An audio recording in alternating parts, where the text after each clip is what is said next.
to the Adele Ramos show for today, Tuesday, June 18th, 2013.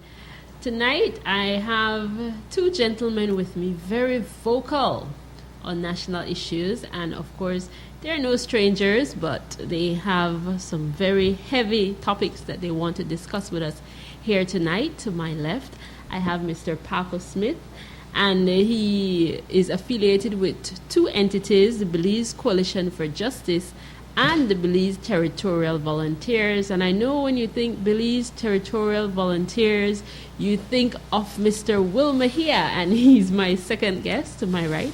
And he's also affiliated with the Belize Coalition for Justice. Good night, gentlemen. Good night. Good night, Good night, Belize.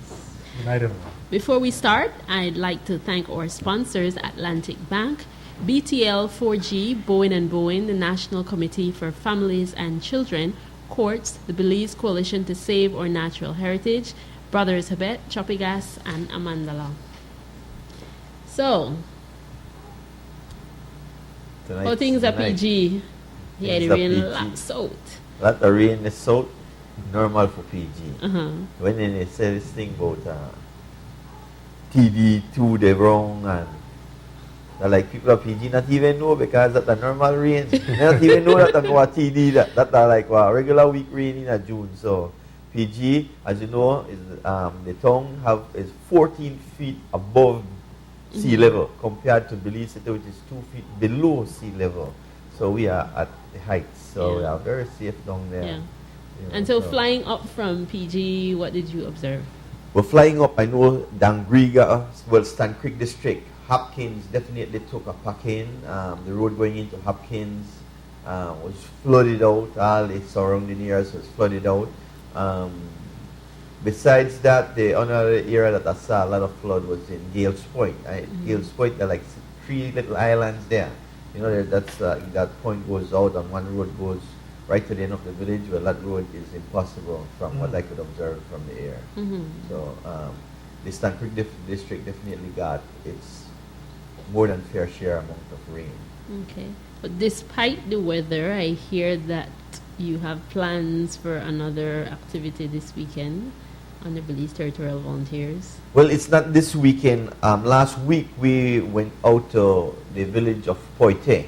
And I had sent you some pictures where we met with the village leaders, both the chairman and the alcalde and people from the parent teachers, and you know, a lot of the people from the village came out and we had like a meeting there.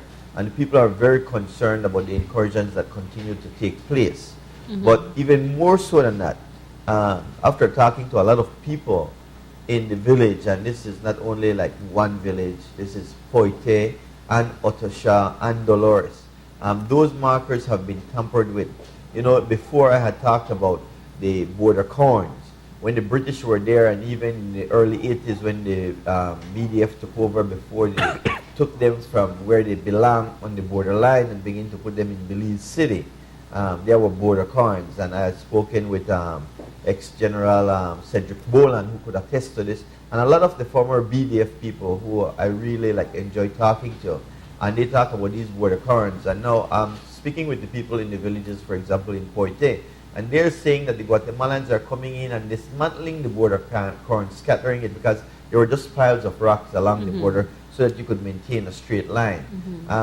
So it is very urgent that we as Belize and Belizeans, we need to ensure that that line between Gracias a Dios and Garbat Falls is straightened out, is clean, and is maintained at all times, because the Guatemalans continue to push into Belize. As you had seen one of the reports from Yashche, which is the conservation group that works a lot in the Columbia Forest Reserve. They had found Guatemalan chatero camps all the way into the Bladen, which is one of our real pristine preserve, and that's as much as 17 miles into Belize. So it is very, very important, and I would like to see that the BDF increase their presence there. I would like to see more communication with the villages, because the villagers are very, very eager to maintain the line. If we could just clear the line that the British used to clear, those villagers, I could assure you, will take it upon themselves to maintain and continue to clear and clean that borderline. But one of the reasons why the borderline is neglected, because in the village of Poite a few years ago, the BDF and the OAS went into the village and told the people they shouldn't even go close to the borderline. So I find that strange, and the people want to know why they told them that.